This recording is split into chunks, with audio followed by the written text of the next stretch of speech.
Hi friends, welcome back to my YouTube channel. ගොඩක් දවසකින් වොල්ග් එකක් ගේන්න යන්නේ. සමහර තැන් තියෙනවානේ අපි කොච්චර ගියත් එපා නොවන. ඉතින් මේ යන්නේ ඒ වගේ ලස්සන තැනකට තමයි. අපි අද යන්නේ බෝමුරුඇල්ල බලන්න. ඔයාලා මේ ගමන බස් එකේ එනවා නම් වැලිමඩි බෝමුරුඇල්ල බස් එක අරගෙන බෝමුරුඇල්ල පටන් ගන්න තැනින්ම බස් එකෙන් බහින්න පුළුවන්. වැලිමඩේ ඉඳන් කිලෝමීටර් 15ක් වගේ දුරක් තමයි ඇල්ල පටන් ගන්න තැනට තියෙන්නේ. එතන ඉඳන් කිලෝමීටර් දෙකමාරක් වගේ දුරක් පයින්ම අපිට දිය ඇල්ල ගාවට යන්න වෙනවා. මේ යද්දි හම්බ වෙන ඇල පාරවල් හරිම නිස්කලංකයි, හරිම කූල්, ඒ වගේම හරිම පිරිසිදුයි. මම නම් ඇත්තටම මාර මාසයි මේ පරිසරයට.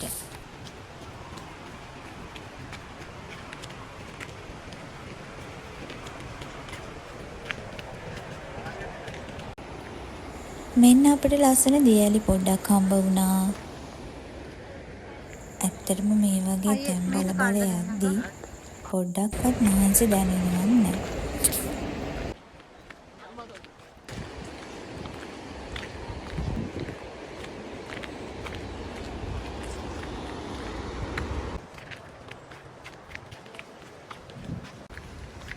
රයිස් පෙරේතයෝ, එතකොට කොත්තු පෙරේතයෝ, අන්න යාලට තමයි මෙන්න මේ තැන තියෙන්නේ. මෙතනින් ඒ ඕනම දෙයක් කන්න පුළුවන්.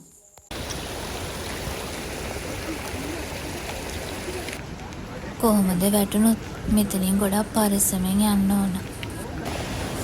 මේ තියෙන්නේ බෝමුරුඇල්ලේම තවත් කොටසක් තමයි. අපි ආව දවස නම් මෙතන වතුර පහර ගොඩක් සැර වැඩි.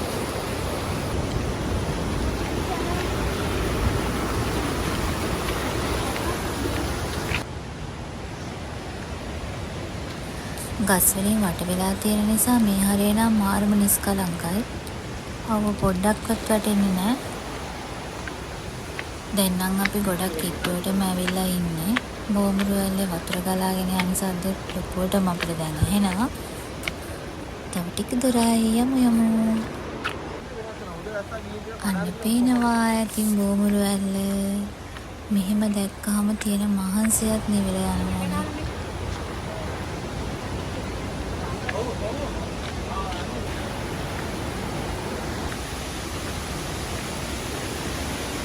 ඇත්තටම අපි ඇවිල්ලා තියෙන්නේ බෝමුරුඇල්ලේ ගොඩක්ම වතුර වැඩි වෙච්ච දවසක. ඔයාලට පේනවා ඇති මේ වීඩියෝ දැක්කම.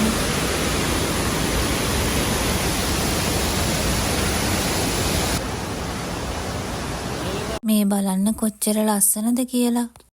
මෙතනින් එහාට තමයි බෝමුරුඇල්ලේ සැබෑම සුන්දරත්වය තියෙන්නේ. මෙතන තියෙන කොන්ක්‍රීට් එකක්. එතනින් එහාට ගොඩ වෙලා ගියාම තමයි බෝමුරුඇල්ලේ සුන්දරත්වය ලස්සනටම බලා ගන්න පුළුවන් වෙන්නේ. ඒත් අපිට ඒ chance එක හම්බ වුණේ නැහැ. මොකද බෝමුරුඇල්ලේ වතුර මට්ටම ගොඩක් වැඩි වෙලා තිබුණ නිසා අපි ආපු පාරේම ආයෙත් හැරිලා ආවා. අපි දැන් බෝමුරුඇල්ල ගාවටම ඇවිල්ලා ඉන්නේ. කොච්චර වතුර වැඩි වුණත් සෙනගෙන් නම් අඩුවක් තිබුණේ නැහැ. ඕ! වැදුනද?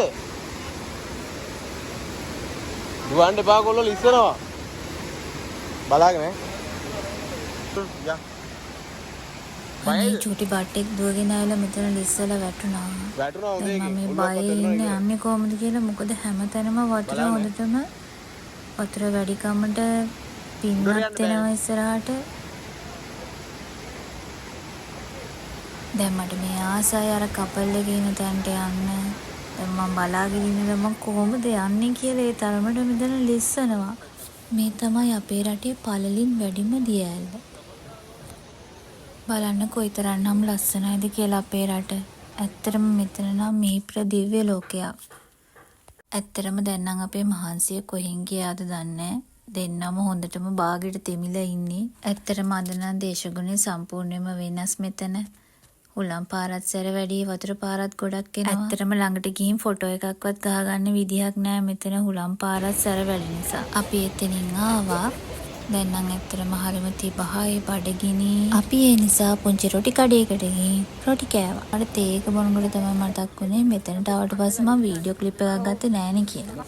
මෙතනින් රසම තේ එකත් බීලා අපි ආයෙත් හිටපු තැනට යන පිටත් වුණා. එහෙනම් guys bye bye. Thank you for watching. ආයෙත් මම වොල්ග් එකක් අරගෙන එනකම් පරිස්සමෙන් ඉන්න.